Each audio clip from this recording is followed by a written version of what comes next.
ప్రపంచంలో వేరే ఏ దేశానికి లేని ఒక అరుదైన గుర్తింపు మన ఇండియన్ క్రికెట్ టీంకు ఉండేది. ప్రపంచంలో మీరు ఎక్కడైనా టెస్ట్ సిరీస్ గెలవగలరు, కానీ ఇండియాకి వెళ్ళి టెస్ట్ సిరీస్ గెలవడం ఇంపాసిబుల్ అనేవాళ్ళు.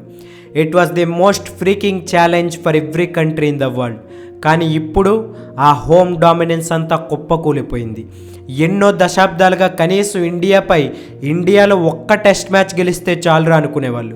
కానీ ఇప్పుడు within span of few months న్యూజిలాండ్తో అండ్ సౌత్ ఆఫ్రికాతో మన సొంత గడ్డపై వైట్ వాష్ అయిపోయాం. ఇన్నాళ్ళు ఇండియాని టెస్ట్ క్రికెట్లో టాప్ పొజిషన్లో చూసి ఇప్పుడు ఇలా చూస్తుంటే ఒక సగటు భారత అభిమానిగా ఇది జీర్ణించుకోవడం చాలా కష్టంగా ఉంది. అది టెస్ట్ క్రికెట్లో పీక్ ఇండియా క్రికెట్ చూశాక ఇప్పుడు ఇలా చూస్తుంటే మనసుకి ఏదోలా అనిపిస్తుంది. ధోని టెస్ట్ కెప్టెన్గా ఉన్నంతకాలం మనం బయట దేశాల్లో ఎలా ఆడినా సొంత గడ్డపై మాత్రం పులులు అనేవాళ్ళు. ఆ తర్వాత విరాట్ కోహ్లీ కెప్టెన్ అయ్యాక కేవలం సొంత గడ్డపై మాత్రమే కాదు, ప్రపంచంలో ఎక్కడ ఆడినా మనమంటే భయపడేవాళ్ళు. విరాట్ కోహ్లీ కెప్టెన్సీలో అయితే మనం ఒక టెస్ట్ మ్యాచ్ని డ్రా చేసుకున్నా సరే ఓటమిలా అనిపించేది. అలాంటి మైండ్ సెట్ ఇన్ఫ్యూజ్ చేశారు. రోహిత్ శర్మ కెప్టెన్సీలో కూడా అది కంటిన్యూ అయింది. కానీ న్యూజిలాండ్ సిరీస్ తర్వాత అంతా మారిపోయింది. అక్కడ న్యూజిలాండ్తో వైట్ వాష్ అయ్యాక మనకు చెప్పుకోదగ్గ మంచి పెర్ఫార్మెన్సెస్ టెస్ట్ క్రికెట్లో ఏదైనా చేశామా అంటే అది ఇంగ్లాండ్తో సిరీస్లో మాత్రమే. అండ్ దీనంతటికీ పునాది చూసుకుంటే అది జరిగింది మన ఇండియన్ హెడ్ కోచ్ మారాకే.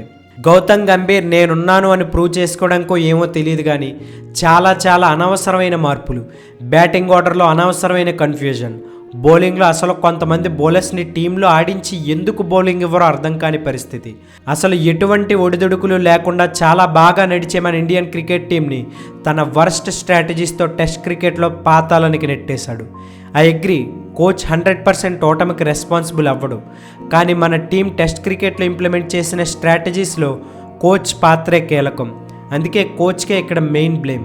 అయినా నాకు అర్థం కాక అడుగుతున్నాను, మొన్నేమో ఇంగ్లాండ్తో సిరీస్ అప్పుడు ఇదే గౌతమ్ గంభీర్ మన టీం ట్రాన్సిషన్ స్టేట్లో ఉంది అని ఎవరో మీడియా పర్సన్ అంటే అప్పుడేమన్నాడు, ఇది ట్రాన్సిషన్ పేస్ కాదు, జస్ట్ ఎక్స్పీరియన్స్ తక్కువ ఉన్న ఒక యంగ్ టీం, ఒక గన్ టీం అన్నాడు. కానీ ఇప్పుడు అదే గౌతమ్ గంభీర్ సొంత గడ్డపై సిరీస్ ఓడాక మాత్రం ఇది ట్రాన్సిషన్లో ఉన్న టీం అని సాకులు ఇవ్వడం మొదలుపెట్టాడు. అసలు నాకు సాకులు చెప్పడం నచ్చదు అంటూనే ప్రతి క్వశ్చన్కి ఏదో ఒక సాకు చెప్తూనే ఉన్నాడు.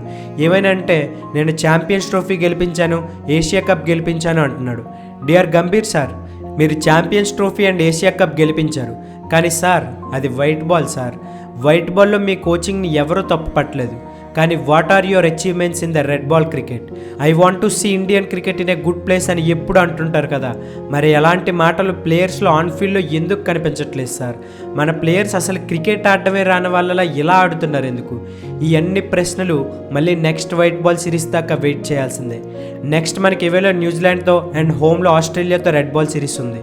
న్యూజిలాండ్ వదిలేయండి, అది ఎలాగో ఎవే సిరీసే కాబట్టి పెద్ద హోప్స్ అయితే లేవు. కానీ మన హోమ్లో ఆస్ట్రేలియాతో జరగబోయే సిరీస్లో ఓడిపోతే ఇంక అసలు మన టీం టెస్ట్ క్రికెట్లో అధఃపాతాళానికి పడిపోయినట్టే. అది జరగకుండా అవ్వాలని కోరుకుంటూ ఇట్లు ఒక సగటు భారత క్రికెట్ అభిమాని.